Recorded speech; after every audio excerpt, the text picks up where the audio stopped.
सुखदेव जी समझाने लगे। अब कथा के प्रसंग की तरफ चले गए। सुखदेव जी समझा रहे राजन परीक्षित, घर में विरोध हो गया। अगर सुषपाल के साथ में विवाह नहीं किया तो मैं खून की नदियां बहा दूंगा। रुक्म ने विरोध कर दिया। उस कन्हैया के साथ में मैं अपनी बहन का विवाह नहीं करूंगा। इसी बीच दानी भामा साहब ने दान किया है।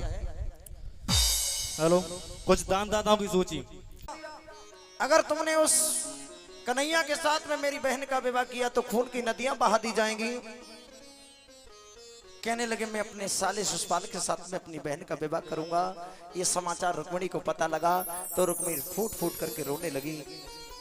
अगर मेरा भैया अपने साले के साथ में विवाह कर देगा तो संसार की सारी मर्यादाएं टूट जाएंगी। और रुक्मिणी चिंता में पड़ी हुई है। और रुक्मिणी ने मन से भगवान कृष्ण को अपना पति मान लिया। और रुक्मिणी ने एक पत्र लिखा और उसमें लिख दिया, कन्हैया मैंने तुम्हें अपने मन से पति स्वीकार किया है। और ये जानते हो, मैं ये अच्छी तरह से जानती हूँ, तुम्हारा जो अवतार हुआ है वो धर्म को स्थापित करने के लिए अवतार हुआ है। अगर तुम मुझे लेने नहीं आए तो धर्म नष्ट हो जाएगा और प्रत्येक भैया अपनी बहन का विवाह अपने साले के साथ में करने लग जाएगा। बड़ी कर्री बातें लिख दी। और यदि तुम अपने अवतार को फीका करो तो मुझे लेने मत आना, नहीं तो जैसे मेरा पत्र मिले वैसे ही कन्हैया जिस अवस्था में बैठे हो मुझे ले जाना। संसार की मर्यादाओं को, संसार की मर्यादा टूट ना पाए। उस पत्र में लिख दिया सज्जनों। भैया पत्र रुक्मिणी रख करके बैठी है, इंतजार कर रही है ऐसा कौन व्यक्ति हो जो मेरे पत्र को द्वारिका पहुंचा दे। तब तक देखा एक पंडित जी महाराज आ गए। और पंडित जी महाराज आए, आवाज लगाई, भगनीम भिक्षाम दे, यारी बहन मुझे भिक्षा दो। जब आवाज लगाई बहन मुझे भिक्षा दो, आवाज लगाई बहन मुझे भिक्षा दो, रुक्मिणी बाहर निकल के आई। पंडित जी मैं भिक्षा आपको बहुत सारी दूंगी पर थोड़ा सा मेरा काम कर दोगे? बोले बताओ बेटा तुम्हारा क्या काम है? बोले पंडित जी ये जो मेरा पत्र है इस पत्र को द्वारका के राजा हैं कृष्ण, कृष्ण के यहाँ मेरे पत्र को पहुंचा देना। अब पंडित जी बोले बेटा ये बता दक्षिणा में कहा मिले हो? बोले पंडित जी जो तुम मांगोगे मैं दूंगी। बोले तेरे गले में ये सोने का हार पड़ा है, हार दे दो। रुक्मिणी बोली तो मेरे पत्र को देकर के वापस आओ और मैं तुम्हें हार दे दूंगी। पंडित जी बोले ले कर ले बात। पंडित जी इतने बड़े पागल है, यानी हम तेरा पत्र पहुंचा दे फिर हमें हार मिलेगा? बोले नहीं बेटा पत्र बाद में, पहले हार। रुक्मिणी बोली पंडित जी ऐसे तो जाएंगे नहीं। अपने गले का हार उतार करके और पत्र के साथ में पंडित जी को दे दिया। पत्र के साथ में जब पंडित जी को दिया, पंडित जी हाँ उस पत्र को लेकर के चल दिए। इधर तन की जाने मन की जाने, जाने चित्त की चोरी। और बाप प्यारे से कहा बच्चों जो सब जानो तो मोरी, भगवान ने जान दिया। पंडित जी मेरे पास आ रहे हैं। इधर पंडित जी पत्र लेकर के जा रहे हैं। और पंडित जी जैसे पत्र लेकर के जा रहे थे सज्जनों, रास्ते में पंडित जी को नींद लगी तो विश्राम किया। और भगवान कृष्ण ने योग माया को आदेश दिया और योग माया के बल पर उठा करके पंडित जी को द्वारका में पहुंचा दिया। द्वारका में आ गए। जब द्वारका में आए तो देखा पंडित जी भगवान कृष्ण के महलों की तरफ जा रहे थे। रास्ते में भगवान कन्हैया से मुलाकात हुई और मेरे गोविंद ने वो पत्र पढ़ा और पत्र को अपने पास में रख लिया और कहा पंडित जी हमारे बड़े भैया हैं बलराम, उनको इस पत्र के बारे में मत बताना, नहीं तो भैया जाने नहीं देंगे। भैया रात्रि को पंडित जी ने वहां पर विश्राम किया। जैसे सुबह हुआ भगवान कृष्ण बोले भैया ये पंडित जी बड़ी दूर से आए, अगर आप कहो तो इनके गांव तक मैं छोड़ आऊं, बड़े वृद्ध ब्राह्मण हैं। बलराम ने कहा देखो कन्हैया तुम बड़े शरारती हो, चलते में झगड़ा करते हो, जल्दी जाओ और गांव से बाहर छोड़ के वापस आओ और झगड़ा मोल मत लेना। सो कन्हैया ने पंडित जी को रथ में बिठाया और आकाश मार्ग से ले गए।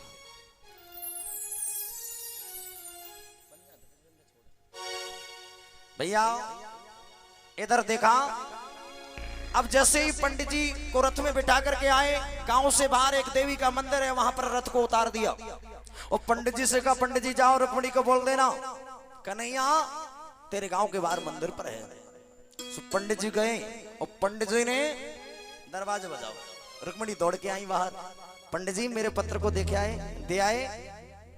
बोले दे तो आए बेटा, लेकिन एक बात बता तूने क्या देखा उसमें? अरे एक आंख को कानो, एक आंख छोटी है, तय जैसे कालो है और उसके लिए इतनी दूर पत्र लेकर के भेजा। सजनो बोले पंडित जी मैंने तुम्हें दक्षिणा दे दी ना, हाँ तो तुम जाओ, मेरा काम हो गया। तो बोले सुन बेटा, वो कन्हैया मेरे साथ आया है और मंदिर पर है, और मंदिर पे जा, चली जाओ। अब लोग ये कहते हैं, कुछ लोगों को मैंने देखा है जो लव मैरिज करते हैं, वो ये कहते हैं कि ये काम तो कृष्ण ने भी किया था। अरे उन विधर्मियों को ये पूछो, कृष्ण ने किया धर्म की मर्यादा को रखने के लिए, धर्म को बचाने के लिए। तुम किसी की बेटियों को घर में ला रहे हो तो कौन सा धर्म बच रहा है? जिस माँ ने तुम्हें 9 महीने पाला, जिस पिता के अरमान थे, उन अरमानों पर तुमने पानी फेर दिया, कौन सा धर्म किया? जिसने जन्म दिया तुमने उसको रुला दिया। भैया भगवान श्याम सुंदर मंदिर पर बैठे हुए हैं, रुक्मिणी ने अपनी मैया से मिली, पूजा की थाली ले ली, पूजा का बहाना किया, नाटक किया और मैया से मिली। मैया अब मुझे लगता है कि मैं अब तुझसे दोबारा कभी नहीं मिल पाऊंगी। रुक्मिणी की मैया ने सोचा हो सकता है रुक्मिणी का विवाह होगा कल, इसलिए कह रही है। बोले बेटा तू चिंता मत करे, कल तू जाएगी और परसों मैं तुझे बुला लूंगी। मैया से मिली, सबसे मिली और सहेलियों को साथ में कर दिया और देवी की पूजा करने के लिए आई। और देवी की पूजा करने के लिए आई सज्जनों, रुक्मिणी मैया ने देवी की पूजा करी और पूजा करके देवी से प्रार्थना करी कि नमस्कार भगवान तुम्हें भक्तों का बारंबार हो, श्रद्धा रूपी भेंट हमारी मंगलमय स्वीकार हो, श्रद्धा रूपी भेंट हमारी मंगलमय स्वीकार हो। नमस्कार भगवान तुम्हें, सब भगवान को प्रणाम करो, आज अंतिम दिन की कथा है। नमस्कार भगवान तुम्हें भक्तों का बारंबार हो, श्रद्धा रूपी भेंट हमारी मंगलमय स्वीकार हो, श्रद्धा रूपी भेंट हमारी मंगलमय स्वीकार हो। नमस्कार भगवान तुम्हें भक्तों का बारंबार हो, श्रद्धा रूपी भेंट हमारी मंगलमय स्वीकार हो, श्रद्धा रूपी भेंट हमारी मंगलमय स्वीकार हो। श्रद्धा रूपी भेंट हमारी मंगलमय स्वीकार हो, श्रद्धा रूपी भेंट हमारी मंगलमय स्वीकार हो। श्रद्धा रूपी भेंट हमारी मंगलमय स्वीकार हो, श्रद्धा रूपी भेंट हमारी मंगलमय स्वीकार हो। तुम कण कण में बसे हुए हो, तुम में जगत समाया है, कण कण में छुपे हुए हो, तुम में रंग समाया है। तुम कण कण में बसे हुए हो, तुम में जगत समाया है, तुम कण कण में रमे हुए हो, तुम में जगत समाया है। दिन का हो या पर्वत हो ये सभी तुम्हारी माया है, दिन का हो या पर्वत हो ये सभी तुम्हारी माया है। दिन का हो या पर्वत हो ये सभी तुम्हारी माया है, पर्वत हो ये सभी तुम्हारी माया है। और एक निवेदन करो प्रभु, तुम दुनिया में हर प्राणी के, तुम दुनिया में हर प्राणी के जीवन के आधार हो, श्रद्धा रूपी भेंट हमारी मंगलमय स्वीकार हो, श्रद्धा रूपी भेंट हमारी मंगलमय स्वीकार हो। और रुक्मिणी प्रार्थना कर रही है, सबके सच्चे पिता तुम्ही हो, तुम्ही जगत की माता हो, सबके सच्चे पिता तुम्ही हो, तुम्ही जगत की माता हो। सबके सच्चे पिता तुम्ही हो, तुम्ही जगत की माता हो, सबके सच्चे पिता तुम्ही हो, तुम्ही जगत की माता हो। भाई बंधु सखा सहायक रक्षक पोषक दाता हो, और चींटी से लेकर हाथी तक सबके सिर जनहार हो, श्रद्धा रूपी भेंट हमारी मंगलमय स्वीकार हो, श्रद्धा रूपी भेंट हमारी मंगलमय स्वीकार हो। नमस्कार भगवान तुम्हें भक्तों का बारंबार हो, श्रद्धा रूपी भेंट हमारी मंगलमय स्वीकार हो, श्रद्धा रूपी भेंट हमारी मंगलमय स्वीकार हो। और बोलो सभी, प्रार्थना करो प्रभु से। ऋषि मुनि योगी जन सारे तब तुमके, ऋषि मुनि योगी जन सारे तुमसे ही बर पाते हैं, मेरे सारे ये तुमसे बर ही पाते हैं। ऋषि मुनि योगी जन सारे तुमसे ही बर पाते हैं, क्या राजा क्या रंग तुम्हारे दर पर शीश झुकाते हैं, क्या राजा क्या रंग सभी शीश झुकाते हैं। क्या राजा क्या रंग तुम्हारे दर पर शीश झुकाते हैं, क्या राजा क्या रंग तुम्हारे दर पे शीश झुकाते हैं। और वो परमात्मा कैसे, देखो काऊ के घर में बालक पैदा हो जाए तो न कहते फलाने के बालक भयो। कोई पैसावार हो जाए तो बोले बड़ो मेहनती हो पैसावार होगो, और काऊ के घर में आग लग जाए तो भगवान ने बड़ो बुरो करो। किसी का मर जाए, हे प्रभु ने बड़ो बुरो करो, वाको बेटा ले लो।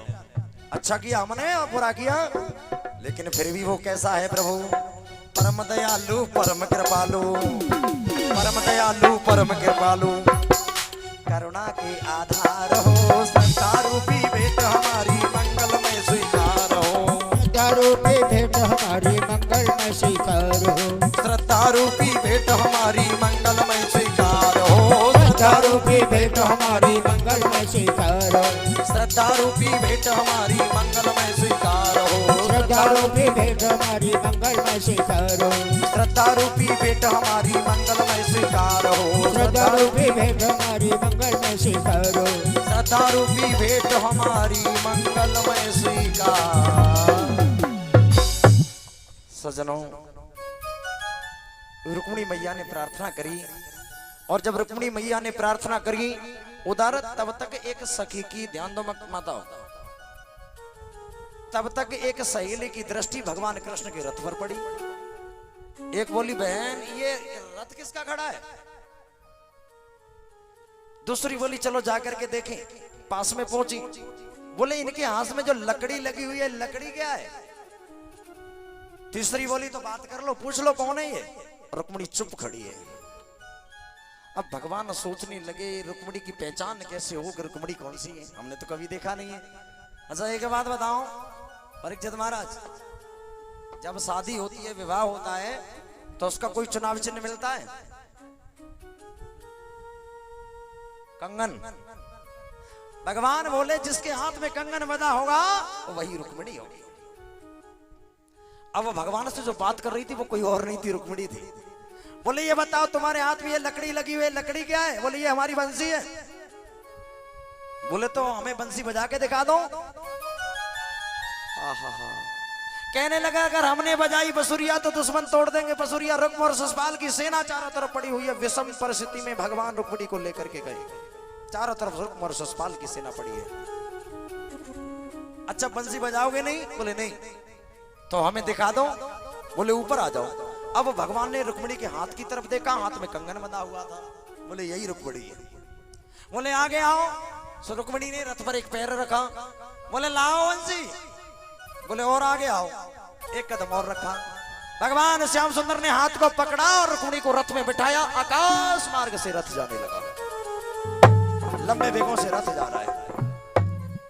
इधर सखियां दौड़ी दौड़ी आई, रुक्मिणी की मैया और भैया को बताया। कोई काला काला था रथ में बैठा हुआ था, वो रुक्मिणी को लेकर के चला गया। मैया पूछने लगी चोरी सहेलियों जो बताओ रुक्मिणी अपने आप गई कि जबरदस्ती लेको। बोले ये कुछ नहीं मालूम पर चली गई।